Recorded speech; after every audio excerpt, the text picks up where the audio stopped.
All right, good afternoon. This is Eric Caldwell here from Marina High School, and I wanted to take a second to walk you through some of the evidence that I've been gathering for my first inquiry cycle. For my first inquiry cycle, I wanted to focus on getting started with distance learning and this new model that we are all taking part of. So I wanted to share a little bit of how I set up my Canvas course, share some of the daily agendas that I've been creating for my students, and then walk you through an interactive lesson that I created and show you some of the tools and techniques that I've been utilizing for distance learning. Now, first off, here's a quick peek at my ILP form. As you can see, we're focusing on effective lesson design, and my driving question for this inquiry cycle was, with consideration for distance learning, how can I create effective and engaging lessons that allow me to present information and support students in learning and actively check for their understanding? So I want to start off by first showing you a little bit of my Canvas course.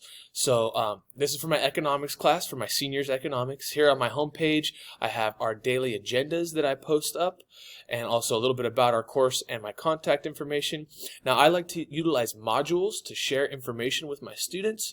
So as you can see, we had our orientation module, kind of a walkthrough getting them set up with the class, a little bit of our syllabus, and an orientation quiz. Then we did an activity kind of getting to know each other at the beginning of the year, utilizing this awesome tool, Flipgrid, where students were able to record videos and then give each other feedback on there. I have the link for our textbook right there. Our virtual classroom, I have some more links right there showing them how to access different resources for our class. And then, of course, helping them get organized with their Google Drive, and then a fun creative activity we did right there. I have a module here on financial literacy that we do in my economics class, and we have these topics called Big Money Mondays that that we share with students, different financial literacy topics. And then here in my first module, we did our introduction to economics, so I give them a great overview of what we're going to cover in the first few chapters. And then in our learning section, I share not only the slides that came with the textbook, but then also our in-class lecture notes and interactive lectures that I've been creating, utilizing Pear Deck, which has been an awesome tool for me, and then I've found lots of good feedback from students and good engagement. We have some discussion topics, their assignments, and then a review session, a quiz, a review, a study guide, and then our Unit 1 exam that we just wrapped up a couple days ago. So at this point, I want to take a second to walk you through and share a specific lesson that was from our second chapter, especially in Module 5 right here. So I want to first start off by showing the agenda that we had for this day. This was back on Friday, October 2nd. So each day when we start our Zoom meetings, I share a daily agenda highlighting our essential question for the day, and then our agenda, what we're going to be doing in class and on our own, highlighting some of the synchronous and asynchronous activities. So for this day, we took a little while to go through our Chapter 2, Module 5 lecture notes, an interactive Pear Deck activity that we did. We also took a few minutes to view a crash course video on economic systems to kind of help reinforce and some of the ideas when it comes to the various economic systems that we're studying. And then, of course, I share this video link in case students are absent or need to go back and review this material. We took time throughout our lecture and throughout the class session to discuss the features, advantages, disadvantages, and incentives that are found in each of the 4 economic systems. And then I had students collaborate on an economic systems Google slide presentation that I'll share with you in just a moment. And then on their own, they were also working on the Chapter 2 textbook assignment. So let's check this out. I wanted to share what we were working on when it comes to some of the Pear Deck interactive lectures that I have been creating for my class.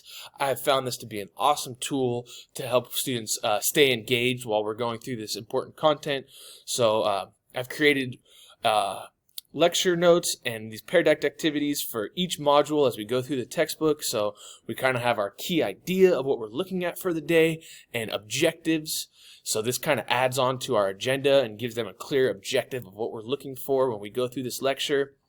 I'm able to embed images, and then of course with Pear Deck we're able to get interactive engagement with students. So for this one, we're talking about goals of different economic systems. I wanted to start off with a question talking about a goal that they have for themselves and steps that they're taking to reach that goal. I embed slides and extra information here that they can click on and go check out to learn more. We go through some of the important information that they need to know as far as the 3 basic economic questions: what to produce, how to produce, and for whom to produce it. And then we introduced the 4 main economic systems. They had an additional link here that they can go and check out more information. So we go through these lecture notes in class, but then they're also posted up so students can go back and review and check them out and go through and take a deeper dive on the links. This was an interactive slide where they were able to think about incentives, examples of positive and negative incentives that they've experienced in their life. We had a nice slide right here talking about that. And then I embedded this video all about economic systems that helps kind of reinforce some of the ideas that we've been working with. So we're going through the lecture, talking about all this stuff. Then they get to check out a video that they watch together with us. And then I have the link available so they can go back and view it on their own. And then at this point, I wanted to give them a chance to start to explore some of this information and work on collaboratively with some of their classmates to gather information and create some Google Slides to then come back and share with the class. So in my Zoom meeting, I organized breakout rooms, which is a great tool to get them collaborating and discussing in small groups. Utilizing the breakout rooms, students viewed this Google Doc, and I gave them a template for each of the economic systems, highlighting the advantages, disadvantages, and incentives for this. So we did breakout rooms for about 15 minutes. Students jumped onto this template and worked on that. I'm going to share that with you in just a second. Then we came back and discussed and shared that all as a class, and we did a little review session, kind of going back and highlighting some information from a previous module talking about society's 5 economic goals, and then continued on kind of highlighting those important things. And then I also like to take a minute in class, being in this distance learning module, to help take a break, stretch it out, stand up, get them to walk away from their computer for a minute or two, clear their head, and then come back and discuss some of this stuff. So getting back to the interactive slide templates that they utilized, I had broke them up into 4 breakout rooms. So there was about 5 or 6 kids in each breakout room. And their task was to go through and fill out this template. So when they first got it, all it had was a blank template of just command economy, tell me the definition, and then incentives, advantages, and disadvantages. They took the time in their breakout room to then collaborate, gather this information from our lecture, from our video, and from their textbook. And as a group, they focused on getting this information onto the slide. So I had one group focusing on traditional economy, one group focusing on command economy, one group focusing on market economy, and then one group focusing on mixed economy.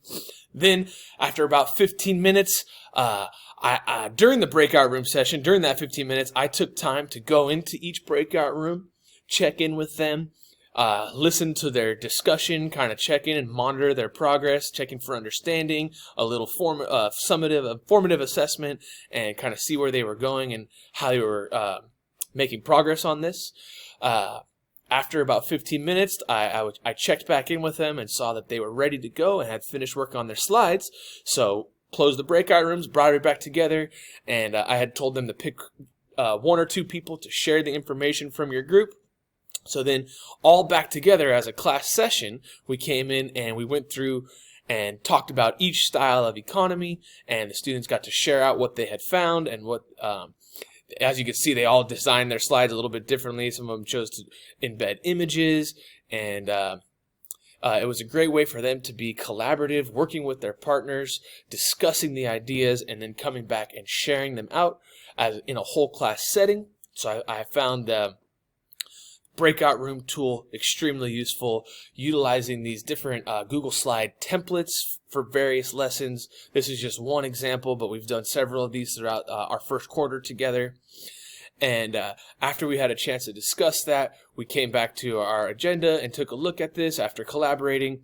Within, as class was ending, I reminded the students that their Chapter 2 textbook assignment was coming up due the following Tuesday.